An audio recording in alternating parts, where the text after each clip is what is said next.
ଆପଣଙ୍କ ଜୀବନରେ ବହୁତ ଲୋକ ଆସିବେ ଯେଉଁମାନଙ୍କ ମଧ୍ୟରେ କିଛି ଲୋକ ଆପଣଙ୍କଠୁ କିଛି ଶିଖିବା ପାଇଁ ଆସିବେ।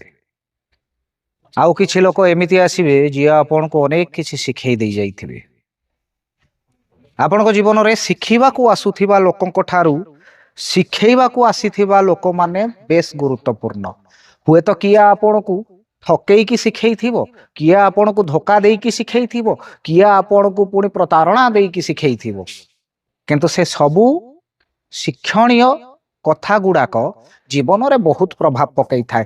ଆପଣଙ୍କଠୁ କିଏ କ'ଣ ଶିଖିଲା ତାର କିଛି ଯେତିକି ମୂଲ୍ୟ ନାହିଁ ବା ତାର ଯେତିକି ଗୁରୁତ୍ୱ ନାହିଁ, ଅନ୍ୟମାନଙ୍କ ଠାରୁ ଆପଣଙ୍କ ଜୀବନରେ କ'ଣ ଆପଣ ଶିଖିପାରିଲେ ସେଇଟା ହେଉଛି ଗୁରୁତ୍ୱପୂର୍ଣ୍ଣ। ତେଣୁ ଏ ଜୀବନରେ ସମସ୍ତଙ୍କୁ ସ୍ୱାଗତ କରନ୍ତୁ।